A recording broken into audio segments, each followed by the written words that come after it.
Hi everyone, কেমন আছেন সবাই? আশা করি সবাই ভালো আছেন। আজকে আমার মেয়ের জন্মদিন। আলহামদুলিল্লাহ অ্যান্ড মাশাআল্লাহ, সে অনেক বড় হয়ে গেছে। কতদিন আগেও তাকে ছোট দেখেছি, তো তারপরও মায়ের চোখ তো, মেয়ে তো ছোটই থাকে সবসময়। তো আজকে তার জন্মদিন উপলক্ষে আজকে আমি ছোট্ট একটা আয়োজন করছি। মানে বাসার মধ্যেই সবাই, আমার ফ্যামিলিগত যারা আছে, বাবা, তারপর হচ্ছে আমার ভাগিনা ভাগ্নি, তাদেরকে নিয়ে আমি সবসময় করি। কারণ আমি কখনোই ঘরোয়াভাবে ছাড়া অনুষ্ঠান করে কখনো জন্মদিন করি না। মেয়ের মন রক্ষা করার জন্য এখন একটু আর কি আয়োজনটা করা। তার জন্য সে বললো আমাকে, আম্মু একটু রোস্ট রান্না করো, পোলাও রান্না করো। তো রান্না করছি। আর রাতে একটু কেক আনবো, কেকটা এনেই রেখেছি।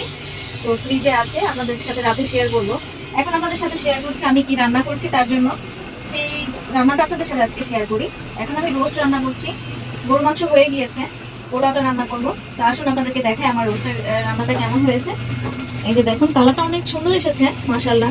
তো আপনারা দোয়া করবেন তার জন্য, সে যাতে বড় হয়ে মানুষের মতো মানুষ হতে পারে, আর প্রতিটা পদক্ষেপ যাতে সঠিক হয়। আল্লাহ তাকে হেদায়েত করুক সব দিক দিয়ে, নামাজ কালাম লেখাপড়া যত কিছু আছে, যাতে ও সে ভালো মতো সম্পন্ন করতে পারে, এটা ভালো মানুষের মতো মানুষ হতে পারে। একজন মা হিসেবে আমার তার থেকে আর কোনো বেশি কিছু চাওয়া নেই। মেয়েরা হয়তো বা বরের ঘরে চলে যায়, বেশি দিন থাকে না মা বাবার কাছে। তো কি করব, এটা তো দুনিয়ার রীতি। আমিও একদিন আমার বাবা মাকে ছেড়ে এসেছি, হয়তো বা আমার মেয়েও একদিন আমাকে ছেড়ে, আমার হাজবেন্ডকে ছেড়ে ওর বাবা মাকে ছেড়ে চলে যাবে।